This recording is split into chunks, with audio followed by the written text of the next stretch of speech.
Tukkuguda sentiment ను continue చేస్తోంది Telangana Congress. Assembly ఎన్నికలు కలిసి రావడంతో లోక్సభ ఎన్నికల సమర శంఖారావాన్ని కూడా అదే ప్రాంతంలో పూరించబోతోంది. సభను విజయవంతం చేయాలన్న సంకల్పంతో ఏర్పాట్లను స్వయంగా పర్యవేక్షిస్తున్నారు సీఎం రేవంత్ రెడ్డి. రంగారెడ్డి జిల్లా తుక్కుగూడలో నిర్వహించే కాంగ్రెస్ జనజాతర సభ ప్రాంగణాన్ని పరిశీలించారు సీఎం రేవంత్ రెడ్డి. ఈ నెల 6న ఇక్కడే జాతీయ ఎన్నికల మేనిఫెస్టో విడుదల చేస్తామన్నారు. సభకు రాహుల్ గాంధీ, ప్రియాంక గాంధీ ముఖ్య అతిథులుగా హాజరవుతారన్నారు. జాతీయ మేనిఫెస్టో ప్రకటనకు తెలంగాణను ఎంచుకున్నందుకు ఏఐసీసీ అధినాయకత్వానికి కృతజ్ఞతలు తెలిపారు సీఎం రేవంత్ రెడ్డి. జాతీయ స్థాయిలో భారతదేశ కాంగ్రెస్ పార్టీ ఎన్నికల మేనిఫెస్టో తెలంగాణ గడ్డ మీద విడుదల కాబోతుంది.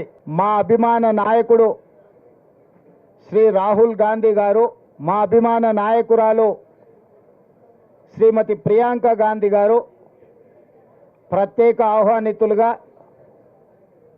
జాతీయ ఎన్నికల మేనిఫెస్టో విడుదల చేయడానికి ముఖ్య అతిథులుగా హాజరవుతున్నారు. గతంలో 6 గ్యారంటీల హామీలను తుక్కుగూడ సభలోనే ఇచ్చామని గుర్తు చేశారు సీఎం రేవంత్ రెడ్డి.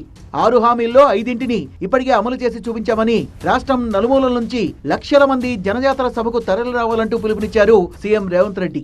సెప్టెంబర్ 17, 2023 నాడు ఏ విధంగా అయితే లక్షలాదిగా తరలి వచ్చి సోనియా గాంధీ గారి, మల్లికార్జున్ ఖర్గే గారి నాయకత్వాన్ని బలపరిచిండ్రో 6 తారీఖు నాడు సాయంత్రం 5 గంటలకు అదేవిధంగా తెలంగాణ నలుమూలల నుంచి లక్షలాదిగా ఈ సభకు హాజరయ్యి జాతీయ స్థాయిలోనే తెలంగాణ కాంగ్రెస్ యొక్క కంచుకోట, తెలంగాణ కాంగ్రెస్ పార్టీ సొంత కుటుంబము అని చెప్పి నిరూపించడానికి మా కార్యకర్తలంతా సంసిద్ధులై ఈ సన్నాహక ఏర్పాట్లను అన్నిటిని కూడా పర్యవేక్షిస్తున్నారు.